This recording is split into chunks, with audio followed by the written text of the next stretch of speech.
नमस्कार, आप देख रहे हैं टीवी9 भारतवर्ष डिजिटल और आपके साथ एक बार फिर मैं हूं आयुष मिश्रा। महेंद्र सिंह धोनी का 23 दिसंबर 2004 को जो अंतर्राष्ट्रीय क्रिकेट का सफर शुरू हुआ था वो 15 अगस्त 2020 को आखिरकार खत्म हुआ। 39 साल और ठीक 39 दिन की उम्र में उन्होंने अंतर्राष्ट्रीय क्रिकेट को अलविदा कह दिया। उन्होंने शनिवार शाम को सोशल मीडिया के जरिए अपने संन्यास का ऐलान कर दिया। धोनी के इस सफर में तमाम कामयाबियां रहीं, कई करिश्मे रहे, कुछ विवाद रहे, कुछ सवाल भी रहे, लेकिन भारतीय क्रिकेट इतिहास के सबसे करिश्माई कप्तान के रूप में जाने जाने वाले महेंद्र सिंह धोनी पूर्व कप्तान के साथ साथ पूर्व अंतर्राष्ट्रीय क्रिकेटर भी हो गए हैं। इसके साथ ही अटकलों, चर्चाओं, बहसों और कानाफूसियों का एक दौर भी खत्म हो गया जो सदियों से चला आ रहा था। तो चलिए आपको वो पूरा घटनाक्रम समझाते हैं जिसके तहत महेंद्र सिंह धोनी का संन्यास हुआ।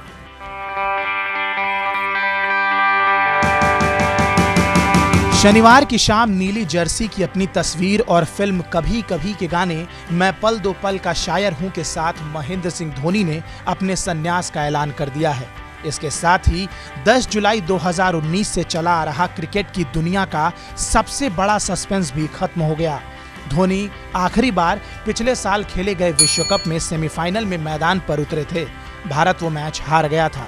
उस हार के साथ ही करोड़ों भारतीयों का एक और विश्व कप जीतने का सपना भी टूट गया था और टूटी थी महेंद्र सिंह धोनी की वो छवि जिसमें उन्होंने अनहोनी को होनी बनाने वाला धोनी कहा जाता था। न्यूजीलैंड के खिलाफ सेमीफाइनल मैच में धोनी का रनआउट होना उनकी अंतर्राष्ट्रीय क्रिकेट की आखिरी याद रहेगी। इस मैच के तुरंत बाद ही धोनी इंडियन आर्मी के साथ अपने असाइनमेंट पर चले गए थे। इसकी मंजूरी उन्होंने पहले से ही भारतीय क्रिकेट कंट्रोल बोर्ड से ले रखी थी। भारतीय टीम भारी मन से इंग्लैंड से लौट आई और धोनी अपने असाइनमेंट पर चले गए। इसके बाद से लेकर 15 अगस्त की शाम तक हर दिन धोनी चर्चा में रहे। धोनी को लेकर इक्का दुक्का खिलाड़ियों को छोड़कर हर किसी ने अपनी राय रखी। किसी ने कहा कि धोनी अभी अंतर्राष्ट्रीय क्रिकेट और खेलेंगे, तो किसी ने ये कहा कि अब टीम में उनकी जगह नहीं बनती। धोनी ने कुछ नहीं बोला, वो हमेशा की तरह चुप रहे और सीधा ऐसे दिन अंतर्राष्ट्रीय क्रिकेट से अपनी आज़ादी का ऐलान किया जिस दिन पूरा देश आज़ादी का जश्न मना रहा था। धोनी को लेकर अटकलों का बाजार इसलिए भी गर्म था क्योंकि क्रिकेट के खेल में एक के बाद एक घटनाएं हो रही थीं।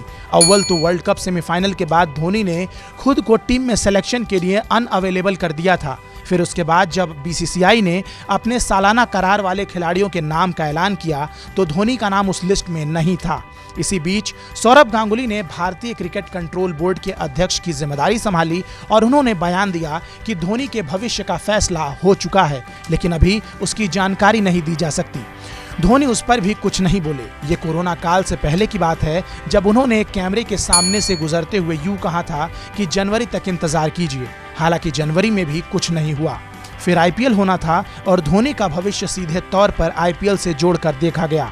ऐसी चर्चा हुई कि धोनी आईपीएल खेलेंगे, अपनी फिटनेस और फॉर्म को परखेंगे। अगर सब कुछ मन माफिक लगा तो साल के अंत में होने वाले T20 विश्व कप के लिए धोनी अपनी दावेदारी ठोकेंगे। लेकिन पूरी की पूरी कहानी ही भगवान ने पलट दी। पूरी दुनिया कोरोना की चपेट में आ गई, खेलों की दुनिया ठप पड़ गई। धोनी को आईपीएल के कैंप से वापस लौटना पड़ा। T20 विश्व कप भी टल गया और अब धोनी के पास विकल्प कम ही बचे थे। ये मत भूलिए कि धोनी टेस्ट क्रिकेट से पहले ही संन्यास ले चुके हैं। अब अंतर्राष्ट्रीय क्रिकेट, वो भी किसी बड़े टूर्नामेंट में भारत के लिए खेलने के लिए उन्हें जितना इंतजार करना पड़ता, तब तक वो कम से कम 40 पार हो चुके होते। ऐसे में धोनी संन्यास का फैसला ले सकते थे। अब रह गई बात धोनी के मैदान में दिखने की, तो उनके हार्डकोर फैंस इस बात की खुशी मना सकते हैं कि धोनी आईपीएल में अभी भी नजर आएंगे।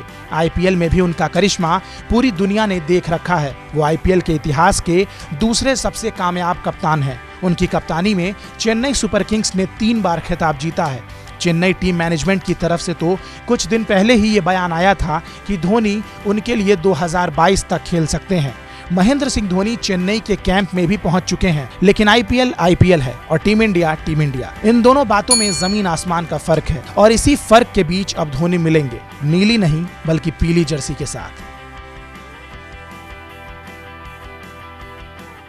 अड़ी सोमवार से शुक्रवार शाम 6 बजे सिर्फ टीवी9 भारतवर्ष पर।